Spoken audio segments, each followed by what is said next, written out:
E aí, pessoal, tudo bem com vocês? Espero que sim.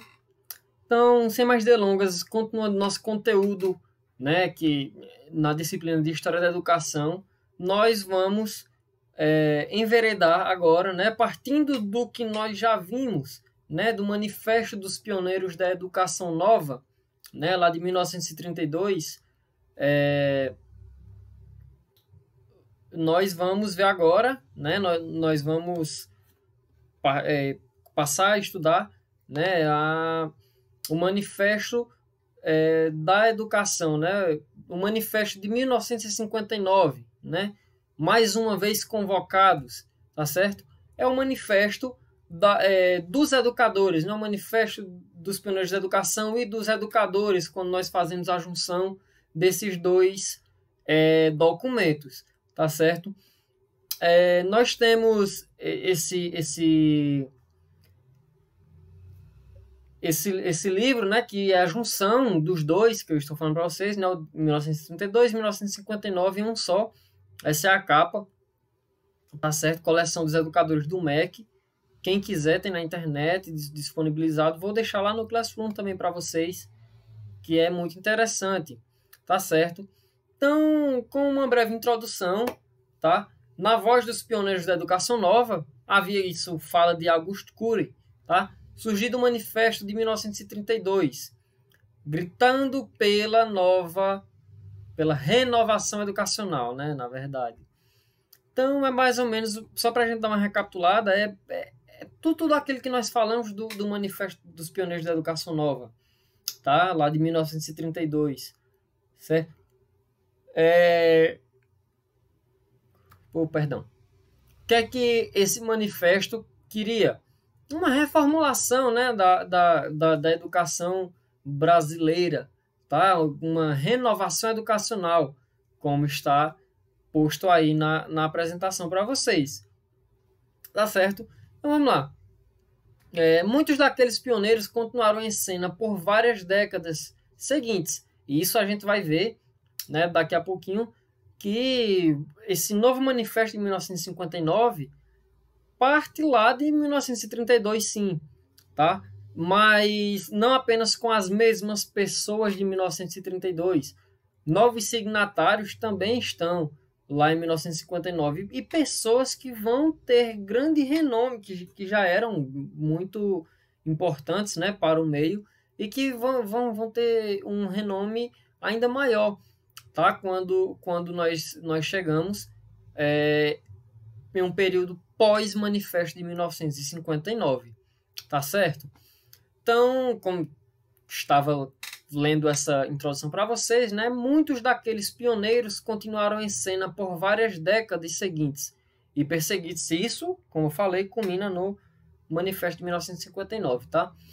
Ou simplesmente se mantendo coerentes às suas convicções. Levaram adiante a concepção que representavam no que diz respeito às questões educacionais da sociedade, em transformação daquele contexto.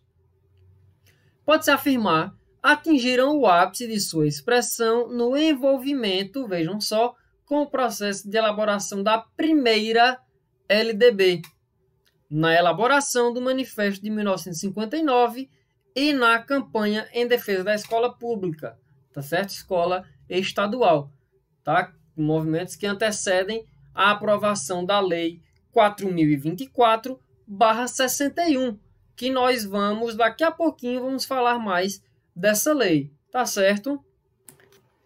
Então, pessoal, a gente vê, tá, todos esses momentos com o passar da aula, com o passar do conteúdo, leituras, tá certo? E aí também eu vou deixar lá no Classroom para vocês, na nossa sala do Classroom. Quem não entrou ainda, pessoal, tem que entrar, tá certo? Mandei o link já no grupo do WhatsApp há algum tempo, várias pessoas já entraram, mas quem ainda não tá, entra que lá tem material complementar, tá certo? E aqui agora nós temos essa linha do tempo, tá? Sobre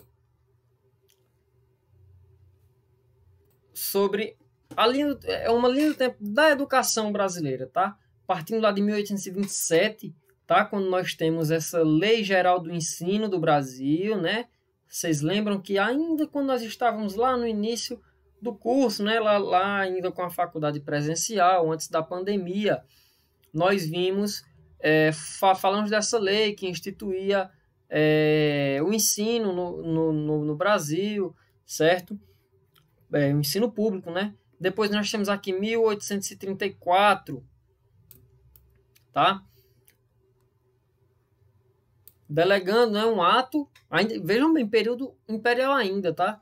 Uma linha do tempo bem concisa, né? Um ato adicional que delegava, né, para as províncias a organização dos seus respectivos sistemas educacionais, certo? Aqui em 1924, nós temos a fundação da Associação Brasileira de Educação, tá? Já é um período mais à frente.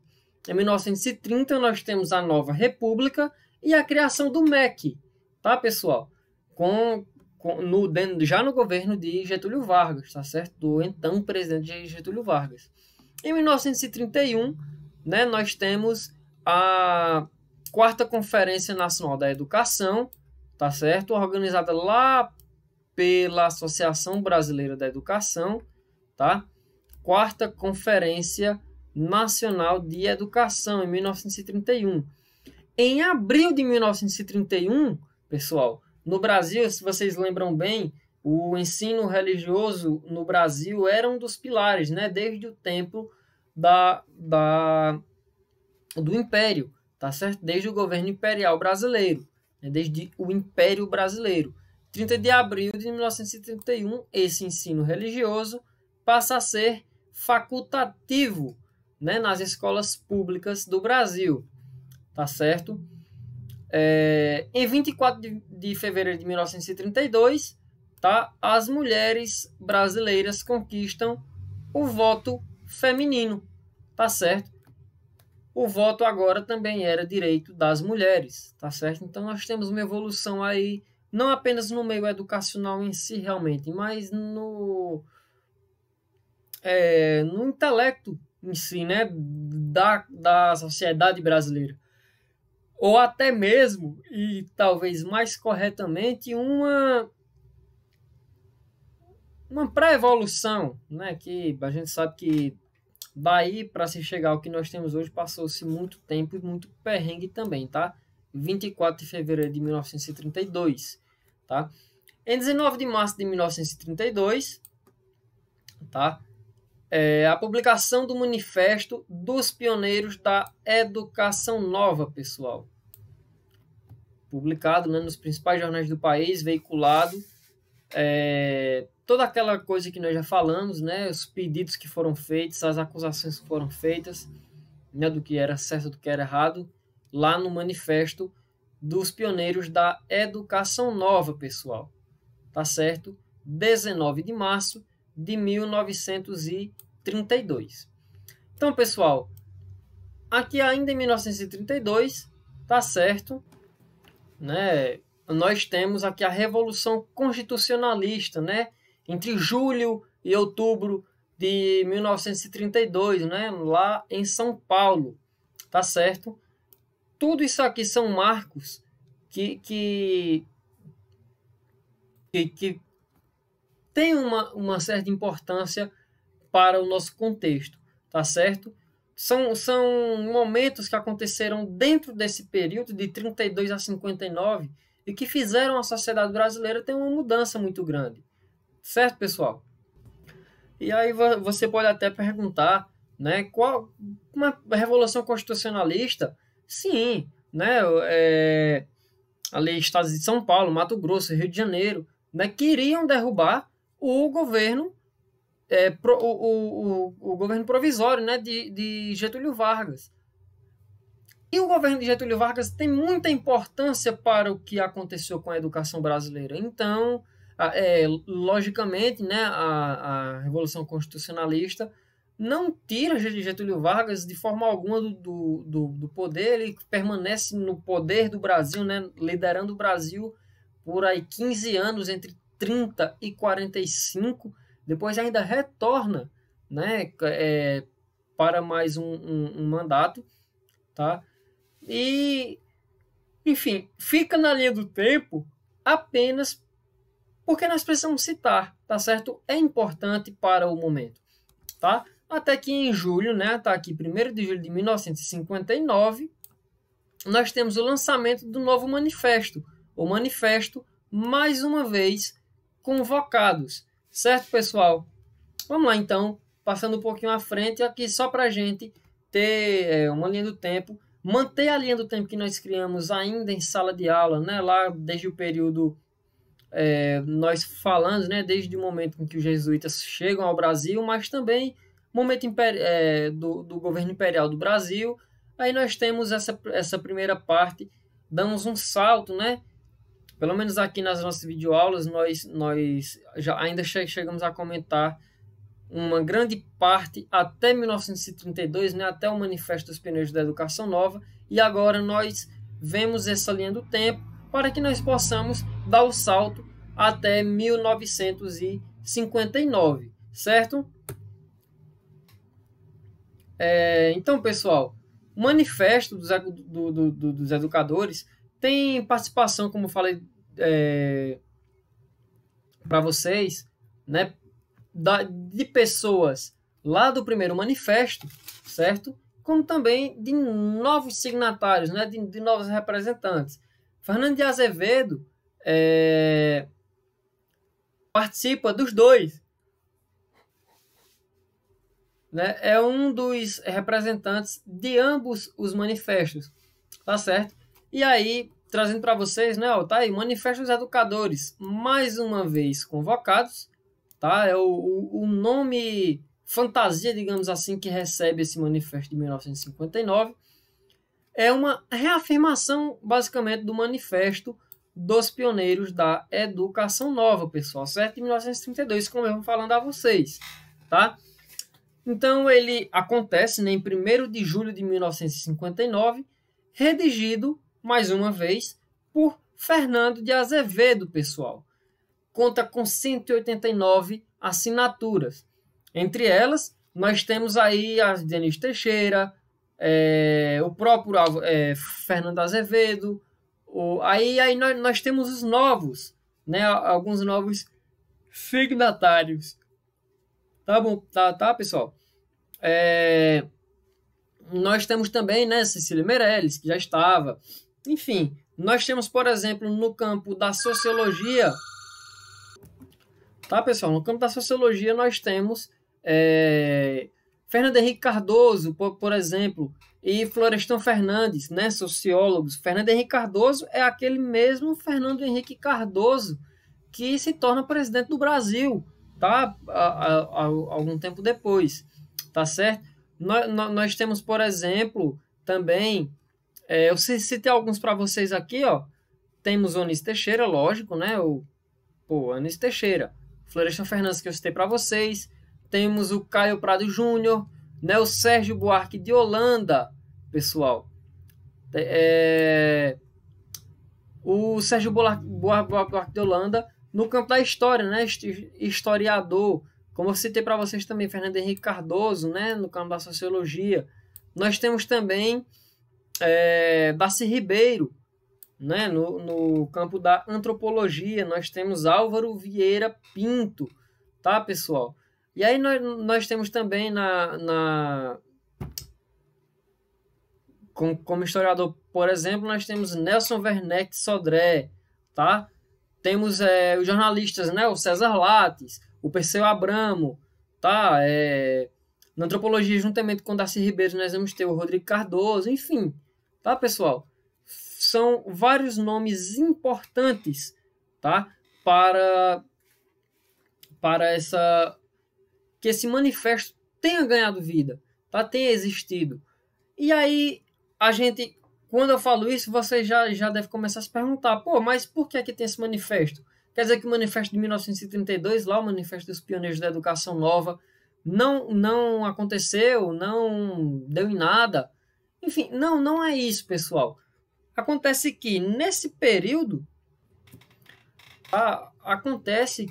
nesse período, pessoal, nós temos aí mais de 25 anos, né? Temos 27 anos aí E assim, é bastante tempo, tá?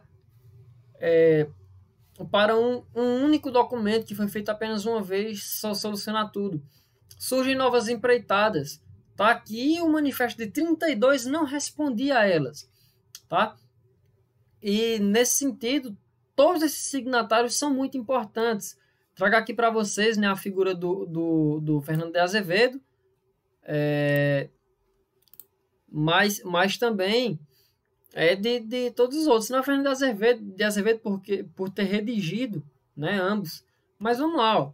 Resgatando o ideário liberal definido no Manifesto dos Pioneiros, lá em 1932, ou mais uma vez convocados, né, que é o Manifesto de 1959, se posiciona contra o discurso da Igreja Católica sobre a liberdade de ensino, pessoal.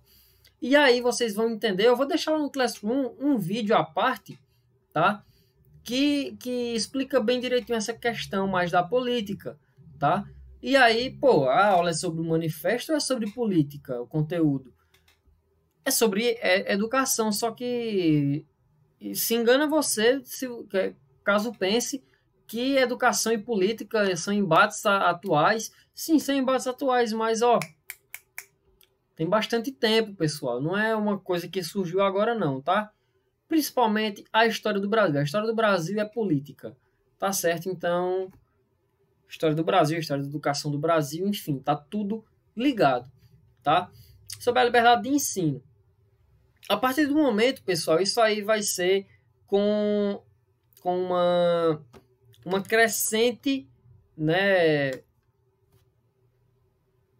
uma crescente de escolas particulares, né, a partir do momento em que o Manifesto dos Pioneiros da Educação Nova defendia basicamente a escola pública, né, o Manifesto de 1959 vem defender também. Não é que a educação privada, no caso orquestrada lá pela igreja, tá, pessoal? Não é que essas instituições deveriam ser cortadas, extinguidas e tal. Não é necessariamente isso, mas estava tomando um espaço da escola pública, tá certo? Então, essa liberdade de ensino foi pregada basicamente para dizer que a escola não deveria ser apenas pública, no sentido em que ela poderia e deveria até mesmo também ser privada, tá certo?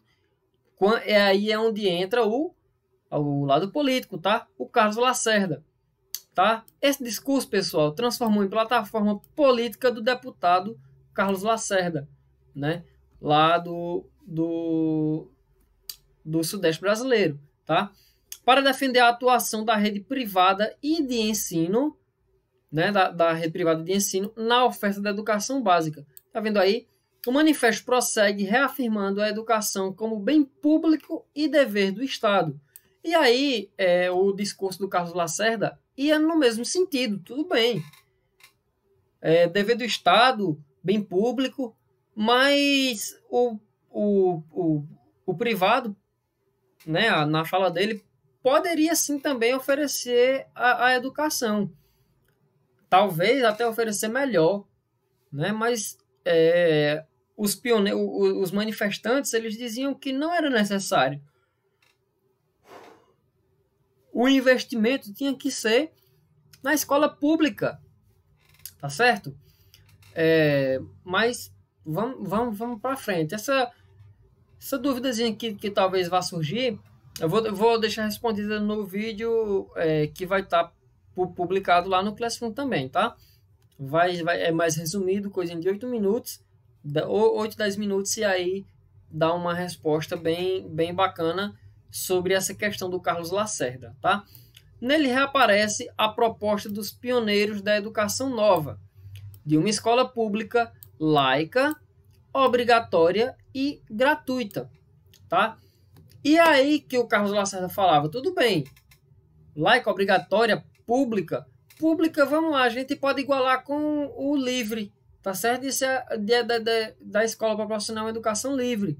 Então, todo mundo poderia dar essa educação livre, né? Agora, gratuita, não. porque era ganha-pão de gente, né? Então, o livre sim, o gratuito não. Era o discurso do Carlos Lacerda, tá certo? Então, o manifesto, como publicado em 1959, tá, pessoal? Vai estar aqui. Vocês vão conseguir ler ele direitinho, esse recorte que eu deixar aqui para vocês, ó. Dei uma riscadinha nele aqui agora. Vocês vão conseguir ler ele mais direitinho no arquivo em PDF, que eu vou deixar lá no Classroom também, desse slide, tá certo? Que vocês podem dar o zoom, pode aumentar lá, enfim, e aí vocês leem direitinho, tá? Mas a educação pública, vejam só, né, o que dizia o manifesto em 59, né? Mas a educação pública, por que nos batemos? Ontem como hoje, é a educação fundada em princípios e sob inspiração de ideais democráticos. A ideia de educação pública conquista irreversível das sociedades modernas, né? A de uma educação liberal e democrática e a de educação para trabalho e o desenvolvimento econômico. E, portanto, para o progresso das ciências e da técnica que residem na base da civilização industrial. Tá? São 3 teses fundamentais defendidas por educadores progressistas do mundo inteiro. A escola pública concorre para desenvolver a consciência nacional, um dos mais poderosos fatores de assimilação, como também de desenvolvimento das instituições democráticas. Entendemos por isso, tá? Fala dos manifestantes, entendemos por isso que a educação deve ser universal, isto é, tem que ser organizada e ampliada de maneira que seja possível ministrá-la a todos sem distinções de qualquer ordem.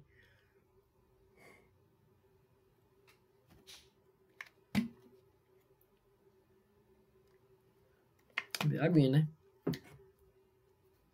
Obrigatória e gratuita em todos os graus. Integral no sentido de que, destinando-se a contribuir para a formação da personalidade da criança, do adolescente e do jovem, deve assegurar a todos o maior desenvolvimento de suas capacidades físicas, morais, intelectuais e artísticas. Tá, pessoal? O Manifesto de 59 traz novas perspectivas sobre a educação, tá certo? Principalmente se nós pegarmos o que fala em 32. Não que ele contradiz o Manifesto de 32, tá? Mas ele acrescenta bastante coisa. E aí, nesse sentido, ele faz duras críticas, tá? Por exemplo, o Manifesto de 1959 critica a organização do ensino brasileiro, tá certo? E acusa, né? Assim, acusa realmente de ser arcaico e deficiente, né? A organização do ensino brasileiro, da educação brasileira, tá? Como, por exemplo, criticava a divisão do curso primário, né? Do primário, né? Como é chamado na escola, em 4 turnos, tá? Em até 4 turnos. Veja bem, 4 turnos, se o dia tem 3, pô, então era uma coisa bem complicada, né? Então o manifesto acusava isso, né? Criticava isso, tá? Como também o curso técnico, os cursos técnicos, né? Vejam bem, os manifestos da educação, tanto o 32 quanto o mais uma vez convocados de 1959, eles não falam apenas da escola, essa escola normal, digamos assim, que nós pensamos quando se fala em escola, né? Que é a professora ensinando português, matemática, geografia, história. Não é apenas isso, mas como também uma das críticas era que o curso técnico era insuficiente para a demanda do país, tá? Em uma crescente tão grande que o país vinha tendo, sobretudo com o governo do presidente Juscelino Kubitschek, tá certo? E aí, logicamente, também depois viria a ter, né, enfim, é um período que o Brasil cresceu bastante em questão estrutural também, né? nos anos 50 e 60, tá?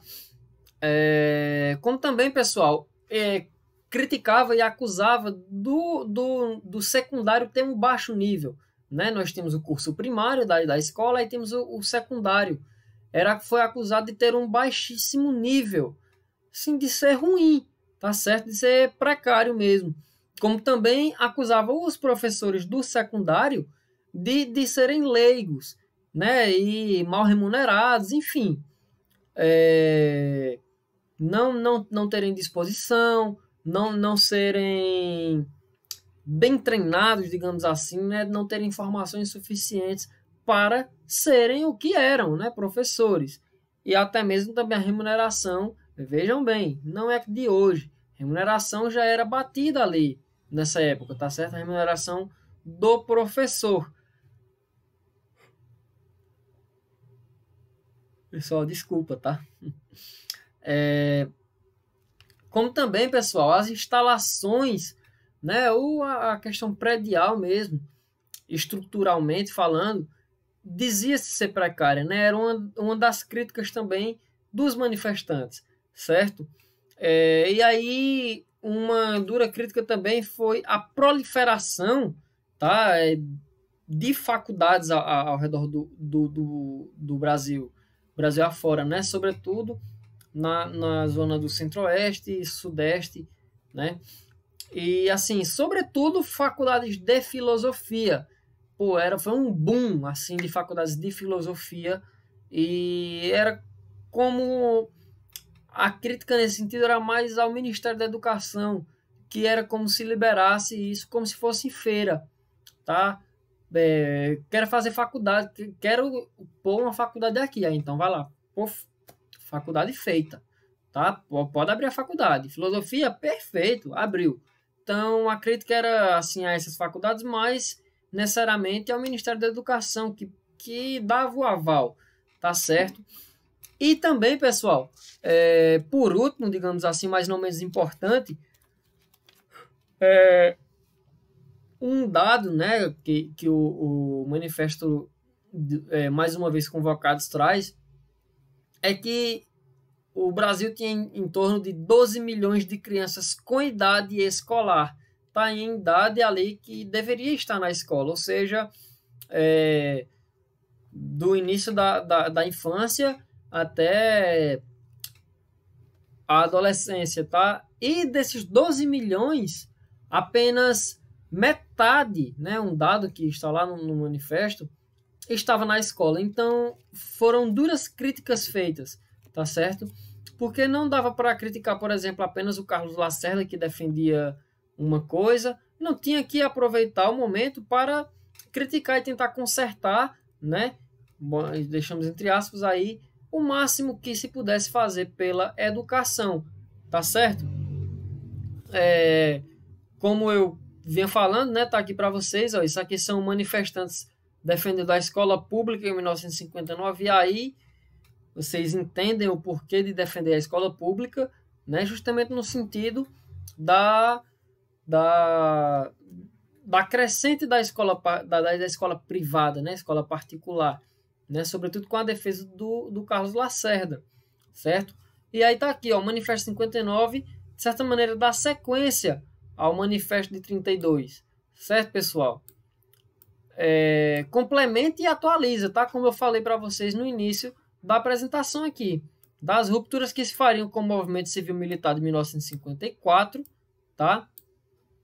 Atingindo globalmente a sociedade, já se delineavam desde os anos 50, pessoal, tá? E nós estamos falando de 1959, é um período entre o governo Vargas, tá? Digamos assim, um aspas gigante aí também, né? Digamos, o império aí que se teve na política brasileira, né? O Manifesto de 32 e os anos vindouros, né, da ditadura militar, tá certo?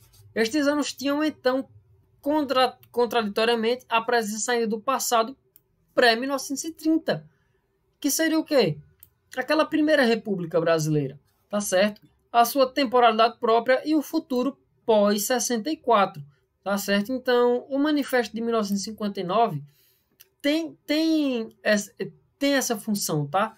De ser esse contraponto e também de ajudar tanto pelo que veio e tanto pelo que estava por vir na educação, tá certo?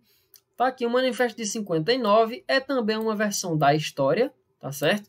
Ele expressa um ponto de vista da história com o qual os seus signatários se envolviam, contemplado desde um mirante muito próximo, muito próprio, mas não necessariamente comum entre eles. Tá, pessoal?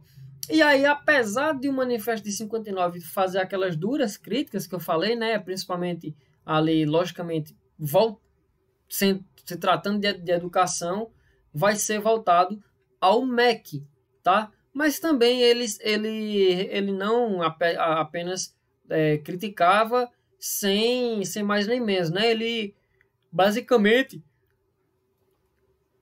dizia também, né, por exemplo, o motivo para aquelas coisas acontecerem, né? Para a educação definhar como estava definhando e como pressentia-se que iria definhar, tá?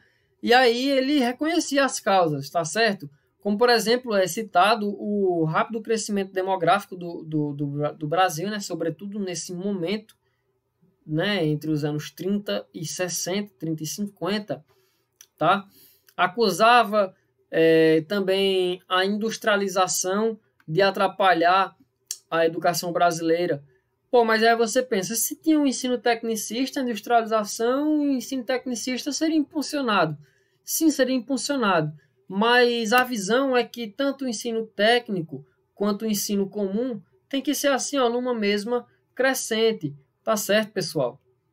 Então, a industrialização também foi vista como um caso preocupante para a educação brasileira, tá certo? E, sobretudo, né, eles não poderiam faltar nas acusações. Os políticos e os administradores públicos, né, do Brasil foram acusados também de falta de consciência, tá certo? Eles não eram conscientes da importância e dos problemas da educação para e no Brasil. Tá, pessoal? Até mesmo um momento em que falam, né, que faltava espírito, mas sobrava partidarismo, né, no sentido da educação brasileira. Faltava planejamento e investimento na educação brasileira e sobrava centralização. E aí a centralização é um tema que é muito importante, né, nesse sentido do Manifesto de 1959. Porque vocês devem lembrar lá do rapazinho Carlos Lacerda, que eu citei no início da aula. Ele defendia uma centralização da educação brasileira, tá certo? E aí tem aqui essa fala, né, do Romanelli, em 1987, deixava um pouco de lado a preocupação de afirmar os princípios da escola nova, para, acima de tudo, tratar do aspecto social da educação, dos deveres do Estado democrático e da imperiosa necessidade de não só cuidar o Estado da sobrevivência da escola pública, como também de efetivamente assegurá-la a todos. Tá certo, pessoal? Romanelli, 1987, tá? Uma rápida avaliação indica que as propostas do Manifesto de 32 foram para um futuro. E o futuro chegou naquele momento, pessoal. Certo? Então, o futuro não era para 100 anos. Não era para o futuro como um filme de carros voadores. Não é uma coisa muito distante, não. Era ali, já em 1959, já se vivia. Ou até, quem sabe, o Manifesto de 32 foi feito para 1932. Foi feito para 33, para os anos 30.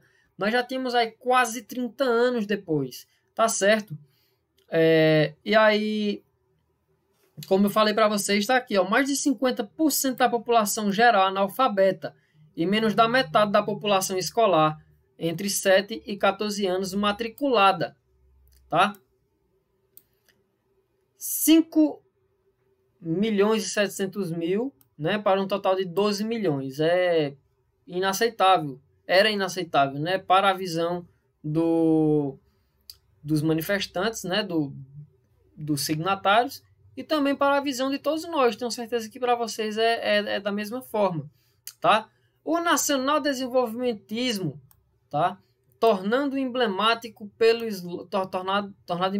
slogan que apregoava a necessidade do desenvolvimento de 50 anos em 5. Governo de Juscelino Kubitschek, como falei para vocês antes, mostrava suas consequências. Por outro lado, as teses reformistas crescentes bem revelavam que o futuro não estava respondendo às demandas de toda a sociedade, né? Dito aí por Yanni, né? Em 1978. Tá, pessoal? Como citei antes e pulei ali para o final da fala agora, tá aqui, ó, conclui-se, né, que a sociedade projetada não na visão antecipatória de 1932, aquilo que eu falei, que o Manifesto de 32 provavelmente foi ali para os anos 30. Na verdade, ela foi feita para a educação em geral. Só que vivia-se os anos 30, era uma sociedade totalmente diferente. Então, né, era ali voltada para uma visão dos anos 30, 40. Tá? 32 ainda não se materializara totalmente nos anos 50 do século 20. Tá?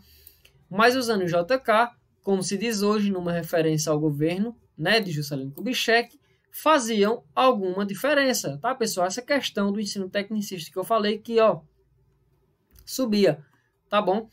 É a nova capital, né, do Brasil, então Brasília, que só veio a ser concluída em 1961, estava prestes a ser inaugurada, e a construção do capitalismo industrial associado ou dependente, né, sob a vigiante ajuda norte-americana, né, aquela ajuda, entre aspas, aí, desde o término da Segunda Guerra Mundial, avançava com certa solidez. Daí a urgência. O que não foi feito na educação precisava ser feito imediatamente. Então, pessoal, é nesse sentido que o Manifesto de 1959 acontece. Tá certo? O populismo, né, foi a forma da hegemonia ideológica por meio da qual a burguesia tentou e obteve um elevado grau. O consenso da classe operária para a construção da nação burguesa. Tá certo? Conforme as conjunturas, o populismo se deslocou por este contínuo à direita ou à esquerda, né? Quem sabe? Por isso mesmo, sua trajetória foi acidentada com altos e baixos espetaculares, né? Tá aqui a fala de Görender em 2003. Tá certo, pessoal? Voltando mais uma vez para a questão da industrialização, na outra face está aqui a industrialização pela via do populismo. O populismo, lembrem-se, é, né, a forma de governo, a forma de política lá do tempo do Getúlio Vargas, tá certo? Adquiriu feição nacionalista. O populismo foi a variedade dominante do nacionalismo durante 30 anos. Tá vendo aí? Entre 1930 e 60, tá ali onde...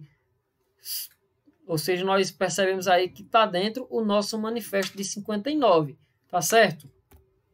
Então, pessoal, é bem nesse sentido, tá certo? Vou deixar para perguntas aí, nós estamos chegando ao final da aula, tá? Então, eu digo a vocês assim, vejam o material que eu vou deixar juntamente a essa aula, né, no Classroom. A aula está no canal do YouTube, está no Classroom também, tá certo? Qualquer dúvida, entre em contato que agora, nessa próxima semana, né, nós vamos finalizar a nossa unidade, tá? Com essa nossa última aula da unidade, tá certo? E vamos, a partir de então, fazer nossa avaliação, tá certo? Pelo Classroom, pelo WhatsApp, nós teremos o nosso diálogo, tá certo? Para fazermos a nossa avaliação. Caso alguém tenha dúvida, caso alguém esteja com problema de conexão ou com algum outro problema, né, para até mesmo venha a ter para as avaliações, para a avaliação dessa disciplina, não tem problema algum, a gente vai conversando e vendo como for melhor para fazer o que tiver que fazer para que ninguém saia prejudicado. Tá certo? Então, caso alguém tenha alguma pergunta, alguma dúvida, entre em contato comigo, todo mundo tem meu WhatsApp, estou no grupo de vocês, joguem perguntas lá no nosso Classroom, tá? Para que a gente possa dar uma movimentada. Tá certo, pessoal? Então, não tenho mais nada sobre isso agora, tá certo? E aí fica ao critério de vocês. Qualquer dúvida, entre em contato, tá? Essa foi a explicação breve. Vou deixar o outro vídeo, né, que eu falei para vocês lá no Classroom, um vídeo que explica um pouquinho o momento político do Brasil que faz surgir o Manifesto de 1959, tá certo? Videozinho curto de 8 ou 10 minutos, e aí a gente vai conseguir ter um maior entendimento, tá certo? Então, pessoal, eu desejo que vocês fiquem todos bem, que estejam bem, espero, e que se cuidem, tá certo, pessoal? Logo, logo a gente volta.